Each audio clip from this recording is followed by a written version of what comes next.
মৃতের গায়ে আতর ছড়াচ্ছে। জাদু জানেন উনি যে এক মাসের ব্যবস্থা করবেন? জাদু জানেন? বলুন, উনি ফর্মুলা কি বলুন? কোথায়? এই যে হকার সরাবো, বিকল্প জায়গা কোথায় আছে কলকাতায় বলুন? সেখানটায় প্রমোটারি কারা করবে? সেই দোকানগুলো কারা বানাবে? সে জায়গা কোথায় চিহ্নিত করুক।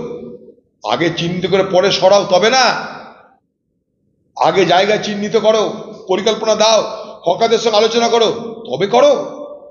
এভাবে আমরা করেছি, হাজার হাজার হকারদের পুনর্বাসন করেছি। হ্যাঁ, দেখে আসুন এখনো বহরমপুর শহরে, দেখে আসুন কাঁদিতে, দেখে আসুন লালবাগে, করেছি আমরা।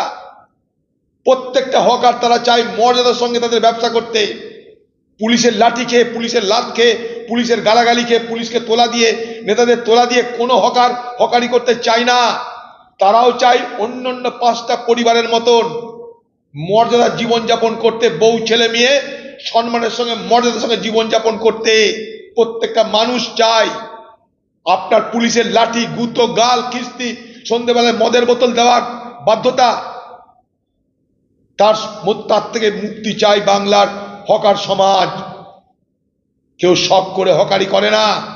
আপনি আগে বলতে পারতেন আপনার পরিকল্পনা, হকারদের সঙ্গে আলোচনা করতেন, তারপরে উঠাতেন, একটা প্রক্রিয়ার মধ্য দিয়ে হলে সবকিছু ভালো হতো।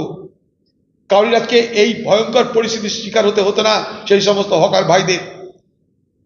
এরাই আপনার দলের চাঁদা দেয়, এরাই আপনার দলের মিটিং করে, এরাই আপনার দলের মিছিল করে। যখন দেখছেন বাজার খারাপ হয়ে যাচ্ছে, আপনি তো বলে দিলেন নবান্নে বড় বড় বাতেলা করে। এরপর যখন শুনছেন আপনি নেতাদের কাছ থেকে, নিচের তলার নেতাদের কাছ থেকে, যে দিদি এটা করা যাবে না, এরা আমাদেরই লোক, আমাদেরই লোকটা টাকা দিয়েছে, সবকিছু জানাজানি হয়ে যাবে। কেউ বলছে তোলা দিয়েই তো খাই, কেউ বলছে 300 টাকা প্রতি মাসে দিই, সব জানাজানি হয়ে যাচ্ছে। আবার সেটাকে ঢাকো, সেই আবর্জনাকে, সেই দিদির তৈরি করা সেই দুর্নীতির দুর্গন্ধকে ঢাকার জন্য 1 মাসের তিনি নিদান দিয়েছেন। কি নিদান সেটা জানতে চাই আমরা। হোয়াইট পেপার কোথায়? কত হকার আছে তাই দিদি জানে না।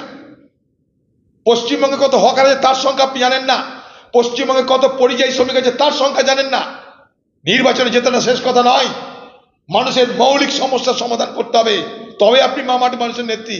সেখানে আপনি বিফল, তাই আপনাকে বিভাজনের রাজনীতি করতে হয়, নির্বাচনের সময় হিন্দু মুসলমান করতে হয়, নির্বাচনের সময় দাঙ্গা লাগাতে হয়।